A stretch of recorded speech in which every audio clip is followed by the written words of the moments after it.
Hi, my name is John Forkas. I'm a professor in the Department of Chemistry and Biochemistry and the Institute for Physical Science and Technology at the University of Maryland in College Park. My group does research at the intersection of physical chemistry, optical physics, material science, and nanotechnology. What we'd like to tell you about today is some of our efforts to harness visible light to perform photolithography at the nanoscale. In photolithography, light is used to make microscale or even nanoscale patterns. Photolithography is important because it's used to make all kinds of technologically important devices such as integrated circuits. Our approach to trying to improve the resolution of photolithography involves a process called multiphoton absorption. Before we talk about multiphoton absorption, though, let's think a little bit about single photon absorption, the kind that we're most used to.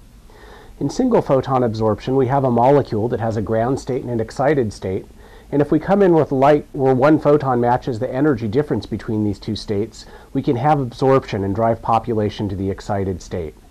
Once we're in the excited state, all kinds of useful photochemical or photophysical processes can go on.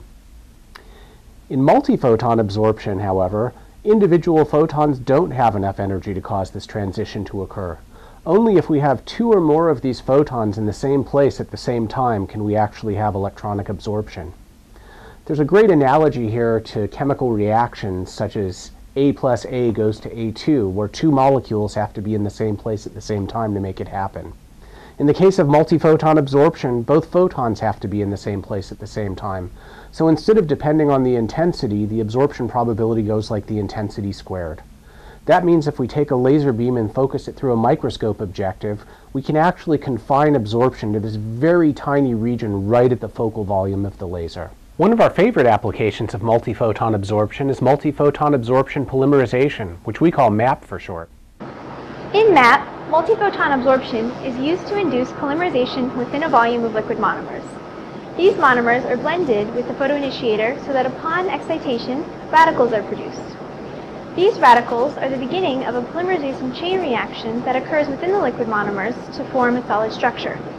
On our right is our fabrication setup, and our sample is located within a programmable XYZ stage. This XYZ stage allows us to control the location of the polymerization. Currently, we are fabricating coils. Upon completion, these coils will be developed in a series of solvent rinses to remove any unpolymerized monomers. We are able to watch and record the fabrication of a structure on a monitor using a camera that is integrated into our fabrication system. Here is a video that provides a better look at the fabrication of a coil. The video has been sped up to highlight the movements in the X, Y, and Z dimensions.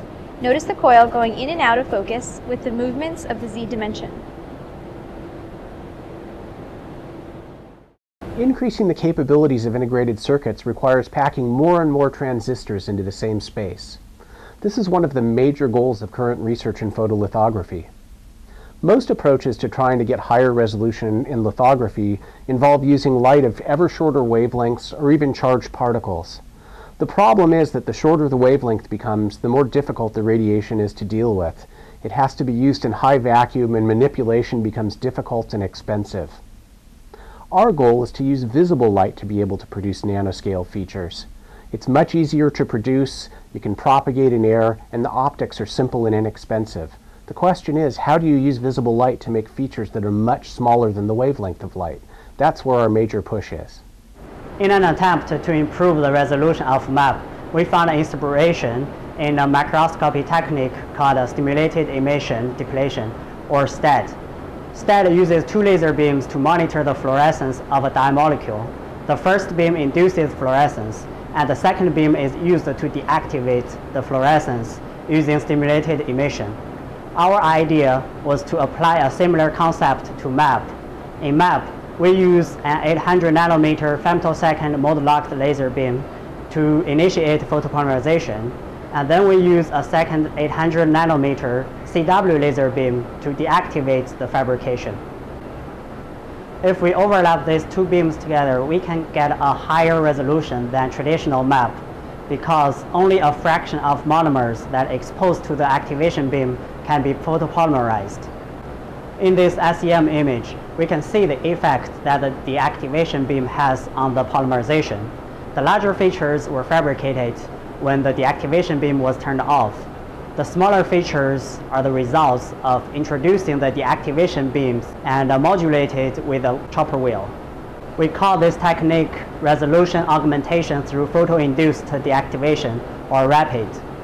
After we were able to demonstrate RAPID in 2 dimensions, we moved to 3 dimensions by introducing a face mask into the beam path of the deactivation laser beam. When the face mask is applied, the beam takes the shape shown here in XY and XZ planes. When the activation beam is on, only the region that's confined into the very center of the deactivation beam is capable of fabricating. By changing the power of the deactivation beam, we can control the size of the fabrication area in all 3 dimensions. RAPID is one of several techniques that are currently being explored to perform nanoscale lithography with visible light. These techniques have the potential to greatly simplify and reduce the cost of producing integrated circuits. There are a lot of technological and scientific barriers that have to be broken along the way, however, and a lot of good physical chemistry to be done while we're getting there.